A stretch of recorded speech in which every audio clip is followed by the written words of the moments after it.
অসংখ্য কিতাবাদি গবেষণা কইরা 44,441 খানা মন্ত্র পড়ে দেখলাম, তার ভিতরে 30,000 মন্ত্র শুধু মুসলমানের গুণগান।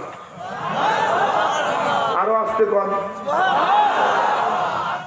এই 30,000 মন্ত্র কোরআনে হাকিমের 30 পারা 114 সূরা, 6,666 মতান্তরে 6,236 আয়াতের সঙ্গে হুবহু মিল পাওয়া যায়।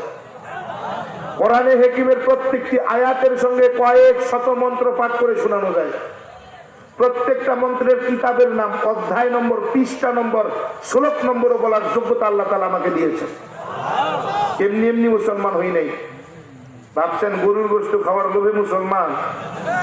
এই গরুর গোশত খাওয়ার জন্য এখন আর মুসলমান হওয়ার প্রয়োজন হয় না। অনেক দাদা কাকা জেঠারা গোপনে গোপনে গরুর গোশত খায়।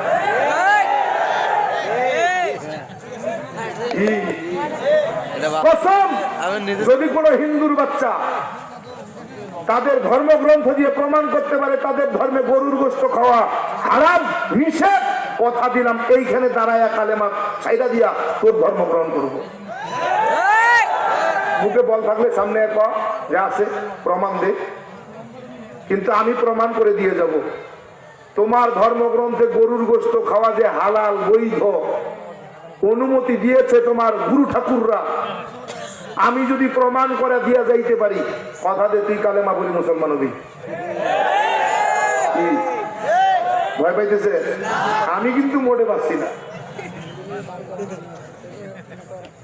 যদি ভয় পাইতাম তাহলে গোটা দেশ খালি না, দেশের বাইরেও সফর করতে পারতাম না। কি বুঝাতে পারি নেই বোধহয়।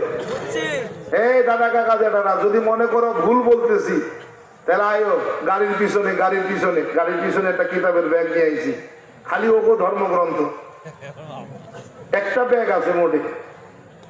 কারণ তোরা যে বিশ্বাস করবি না, তোরা যে এখনই উঠতে কবি যে আরে হুজুর কইছে ও সব বানোয়াট, ভুয়া, মিথ্যা,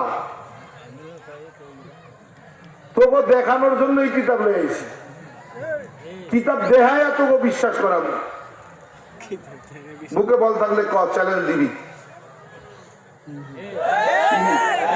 কথা আছে, যতই লাফালাফি করো কোনো লাভ নাই, কোনো লাভ নাই, কোনো লাভ না। বুঝা না শূন্য কালেমা ভরি নাই রে, বুঝা শূন্য কালেমা করছি।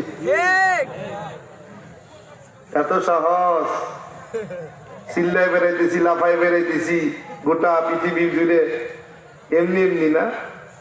হ্যাঁ এমনি পারলে সামনে দাঁড়ায় যে হুজুর তোমার সঙ্গে চ্যালেঞ্জের মোকাবেলা হবে,